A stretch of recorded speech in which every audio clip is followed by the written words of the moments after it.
Hello everyone, very good morning to all of you. आज के दिन की शुरुआत हम लोग करेंगे 15 दिसंबर 2021 के इम्पोर्टेंट करंट अफेयर के साथ। हर एक क्वेश्चन आपके लिए इम्पोर्टेंट है, इसलिए पूरा वीडियो ध्यान से देखिएगा।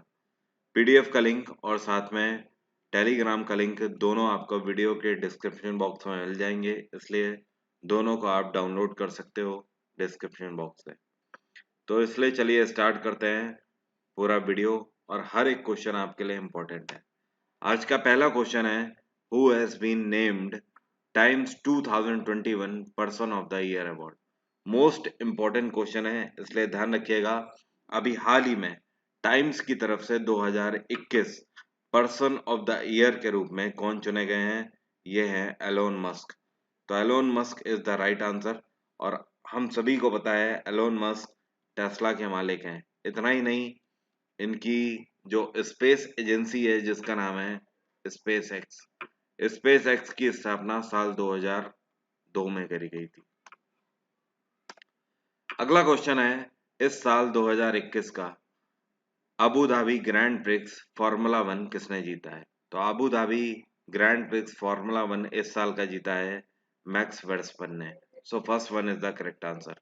यहाँ पर आपको एक चीज और ध्यान रखना है, मैक्स वर्स्टन कौन सी टीम के लिए खेलते हैं? ये रेड बुल के लिए खेलते हैं। सेकंड नंबर पर रहे लुइस हैमिल्टन और थर्ड नंबर पर रहे कार्लोस सेंस। लुइस हैमिल्टन यहाँ पे मर्सिडीज के लिए खेलते हैं, और कार्लोस सेंस कौन सी टीम के लिए खेलते हैं, यह आप मुझे कमेंट बॉक्स में लिखकर बताइए।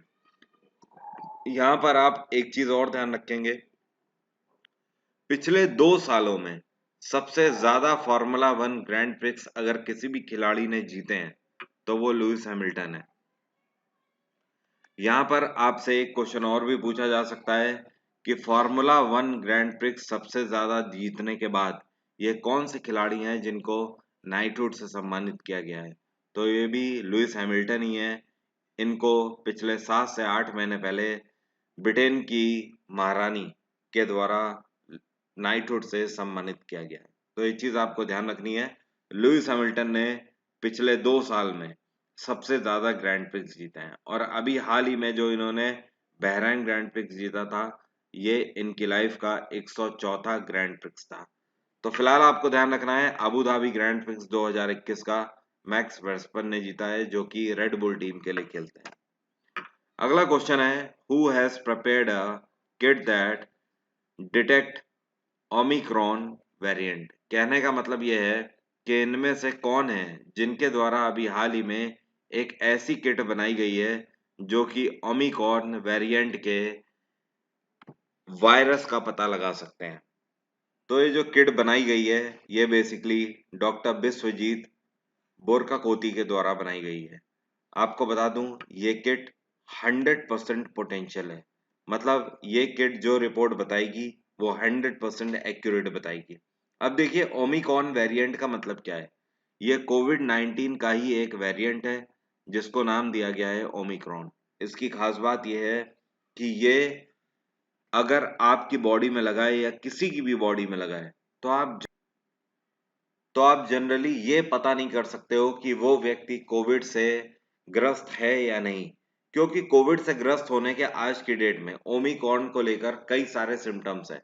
जैसे कि आप ऐसे मान लो सिंपली कि अगर कोई व्यक्ति ओमिक्रॉन से ग्रस्त है तो उसको खांसी भी हो सकती है, बुखार भी हो सकता है, या फिर सूखी खांसी हो सकती है, या फिर सिर्फ और सिर्फ शरीर का तापमान एक नॉर्मल डिग्री टेम्परेचर पर भी हो सकता है। मतलब कहने का कि इसके इतनी ज्यादा सिम्टम्स हैं कि आप जनरल तौर पे पता नहीं लगा सकते हो कि वो पर्टिकुलर व्यक्ति कोविड वैक्सीनेटेड है या नहीं है, या फिर कोविड से ग्रसित है या नहीं है। मतलब दोनों चीजों का ही आप नॉर्मली पता नहीं लगा सकते हो।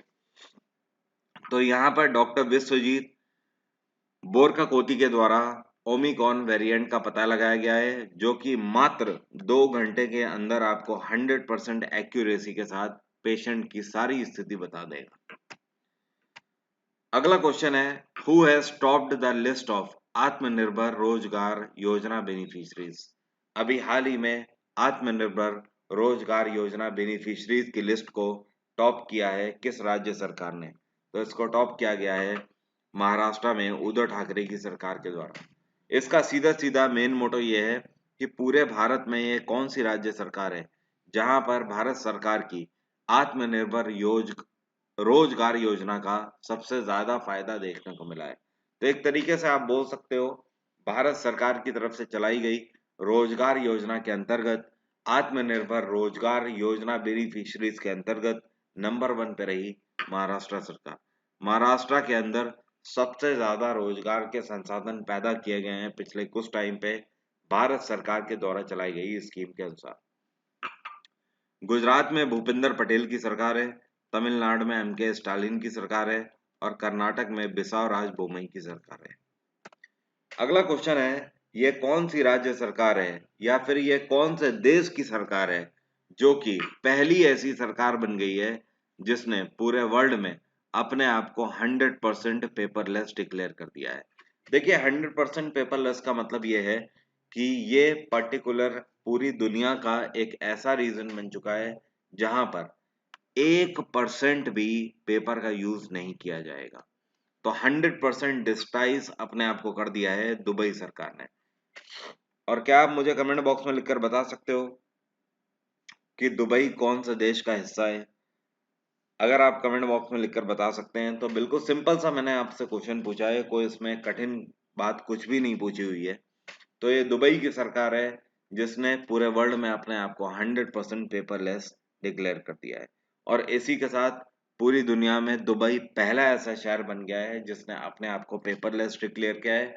अल्टीमेटली कहने का मतलब यह है कि दुबई के अंदर कोई भी या फिर किसी भी क्षेत्र में ऐसा कोई भी कार्य नहीं हो रहा है जहां पर पेपर का यूज किया जाए। 100% डिजिटल अवेयरनेस यहाँ पर है। अगला क्वेश्चन है, ये कौन सा आईआईटी है जिसके द्वारा अभी हाल ही में एक पोर्टेबल डिवाइस बनाई गई है जो कि हर तरीके की मिट्टी को टेस्ट कर सकती है।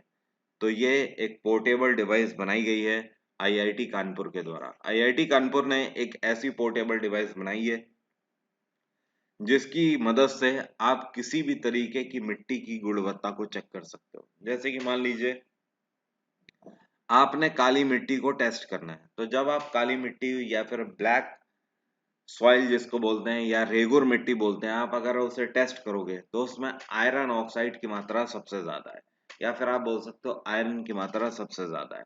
तो आईआईटी कानपुर की बनाई हुई ये डिवाइस आपको सिंपली बता देगी कि पर्टिकुलर मिट्टी जो आप टेस्ट करना चाहते हो उसके अंदर किस तरीके की मिनरल की गुणवत्ता ज्यादा है। मिट्टी के अंदर या तो आयरन ऑक्साइड की मात्रा ज्यादा हो सकती है या तो सल्फर की मात्रा ज्यादा हो सकती है या तो सिर्फ और सिर्फ आयरन की मात्रा ज्यादा हो सकती है। तो अल्टीमेटली किसी भी तरीके की मिट्टी हो, आईआईटी कानपुर की बनाई हुई ये डिवाइस आपको ये बता देगी कि आप किस तरीके की मिट्टी का यूज करने जा रहे हो। अगला क्वेश्चन है, who has launch the Delhi की योगशाला प्रोग्राम? इनमें से किसके द्वारा अभी हाल ही में एक नया प्रोग्राम लॉन्च किया गया है और इस प्रोग्राम का नाम है दिल्ली की योगशाला। यह प्रोग्राम लॉन्च किया गया है अरविंद केजरीवाल के द्वारा। अरविंद केजरीवाल आप सभी को पता है मुख्यमंत्री हैं दिल्ली के। तो आम आदमी पार्टी के अध्यक्ष अरविंद केजरीवाल के द्वारा दिल्ली की योगशाला नाम का एक नया प्रोग्राम लॉन्च किया गया है। इस प्रोग्राम का मेन मोटो क्या है? इस प्रोग्राम के अंतर्गत जितने भी दिल्ली वासी हैं उन सभी को फ्री ऑफ कॉस्ट योगा की ट्रेनिंग दी जाएगी और साथ में उनको बताया जाएगा कि योगा के क्या क्या बेनिफिट्स हैं और डेली लाइफ रूटीन्स में वो किस तरीके से योगा को परफॉर्म कर सकते हैं। तो एक तरीके से आप बोल सकते हो जो दिल्ली की योगशाला नाम का प्रोग्राम अरविंद केजरीवाल ने अभी हाल ही में स्टार्ट किया है, इसके तहत सभी दिल्ली वासियों को दिल्ली के अंदर बेस्ट योगा ट्रेनर्स के द्वारा ट्रेनिंग दी जाएगी। और दिल्ली में इस टाइम पे गवर्नर कौन है? ये हैं अनिल बैजल।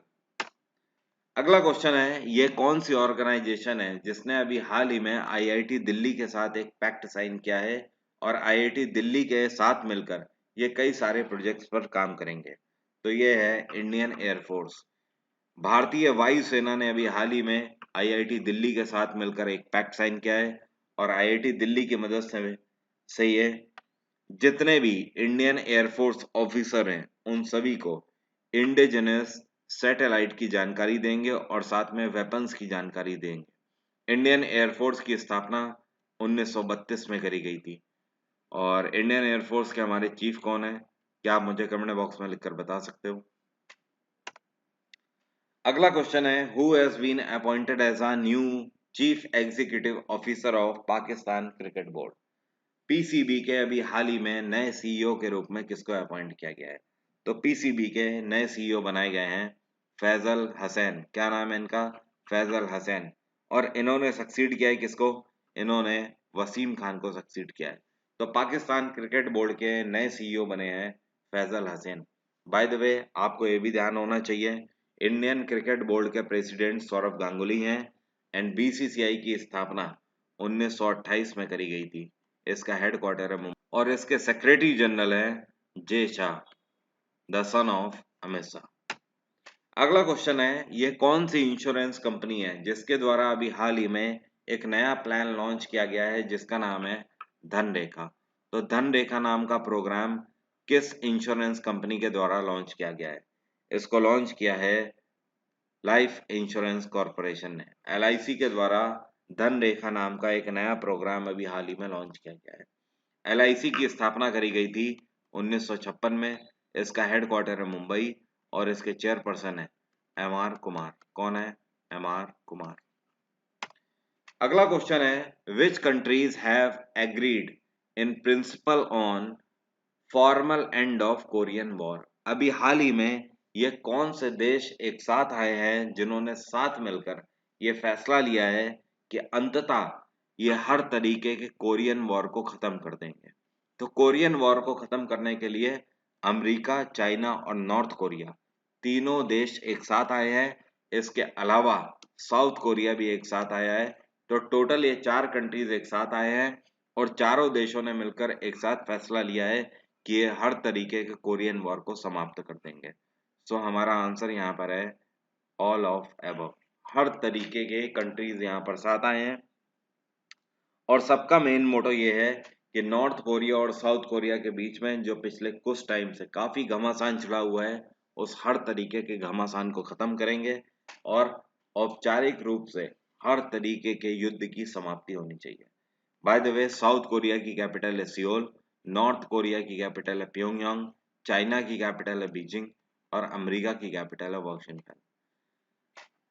आज के वीडियो में क्वेश्चंस बहुत ही कम है, केवल 11 क्वेश्चन मैंने रखे हुए हैं। उम्मीद करता हूँ सभी क्वेश्चन आपको क्लियर हो गए होंगे। अगर कोई भी डाउट है तो आप मुझसे कमेंट बॉक्स में पूछ सकते हो। कल के वीडियो में सेम उसी तरीके से पूरे के पूरे 15 क्वेश्चन आपको मिलेंगे। Thank you so much, have a nice day, take care, bye bye. आपका दिन मंगलमय।